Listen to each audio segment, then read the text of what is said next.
I exposed my aunt after she claimed I was faking my disability for attention. She then ends up attacking me and putting me in hospital. I, 31F, was born with a severe genetic disorder called EDS, hypermobility type.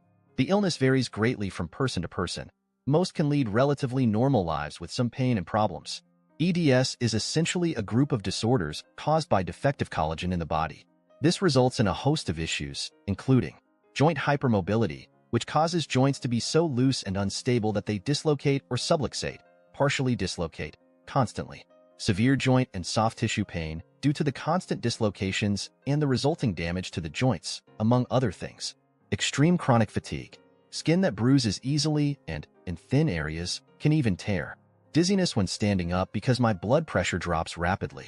About 11 years ago, my disorder worsened significantly, and I was forced to start using a wheelchair to get around, as walking more than 100 feet became extremely dangerous for me. The risk of falling due to a hip dislocation was high. In the last 3 years, I upgraded to an electric wheelchair because pushing a manual chair became too painful. For reasons I don't fully understand, my aunt, 54F, has an extreme dislike for disabled people, especially those in wheelchairs who can still move their legs. For 11 years, whenever we were alone, she treated me worse than a dog and insisted that my disorder was completely fake and made up. She claimed I was lying about it because I wanted all the attention focused on me, believing I was jealous of anyone else receiving attention, especially her. I tried to confront her about it and talk things out, but since I was already overwhelmed by my condition, I ended up keeping her comments to myself.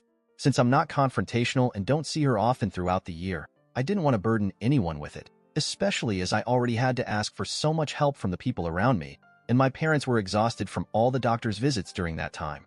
So, for the past 11 years, I've just ignored every comment she made when we were alone because I had grown accustomed to it. I absolutely didn't care what she thought at this point, and knew she was just being an idiot. That was until things really escalated last week when I went to visit my aunt for our yearly family dinner. She was the one who organized the dinner this year. All was going well until she drank more than usual and became a lot snarkier toward me in front of the family.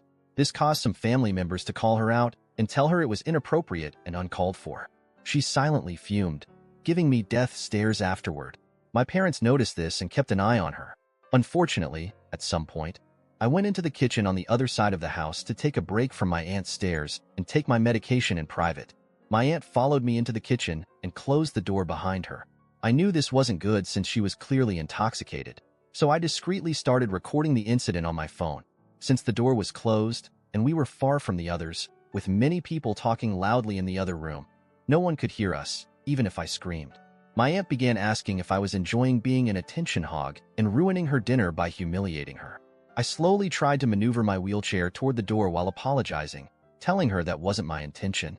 At that point, I tried to say what she wanted to hear so I could get to safety. She started raising her voice, accusing me of being jealous of her success and faking my disorder out of laziness. She began calling me every name in the book, yelling nonsense at me. I started to think she might be having a mental breakdown and began crying, pleading with her to let me go. Realizing I needed to get out of there, I decided I couldn't do so in my chair, so I tried to get out of it. Unfortunately, she turned violent and pushed me back into the chair hard. She screamed that she wasn't done yet, and that liars like me needed to be taught a lesson.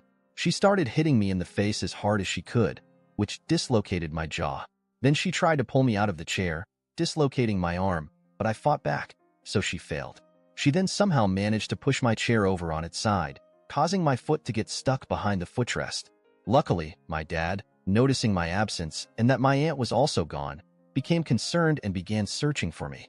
My father later told me I let out such a blood-curdling scream that it was audible throughout the entire dining room, prompting him and my mom to sprint toward the sound.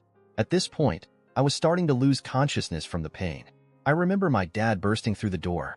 From what I was told, my dad body-slammed my aunt, his younger sister, and punched her to make sure she stayed down. My mom screamed for someone to call 911, which my nephew did immediately.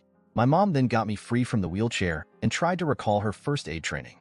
Meanwhile, my dad pinned my aunt to the floor while my aunt's husband stood there in complete shock, not knowing what to do. The police and ambulance arrived, and they put my aunt in cuffs. She screamed at my dad, asking how he dared to lay hands on a woman, no less his sister. My uncle then tried to defend my aunt, claiming they didn't know what had happened and that I could have tipped over myself after trying to attack her.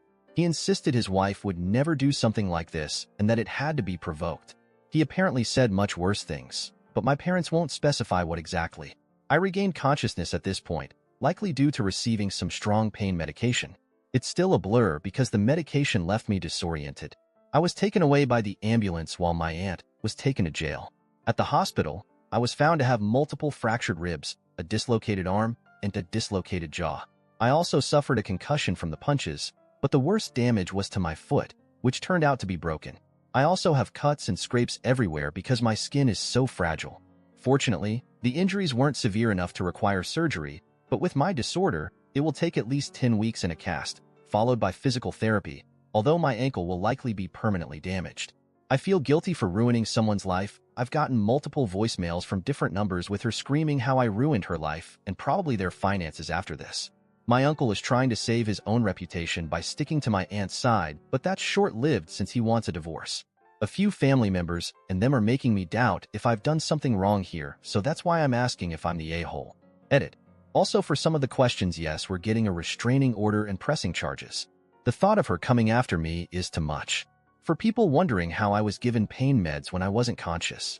As I said, I think I regained it due to pain meds, but I don't remember a lot of what happened due to the pain, but I'll ask my parents when I got the meds.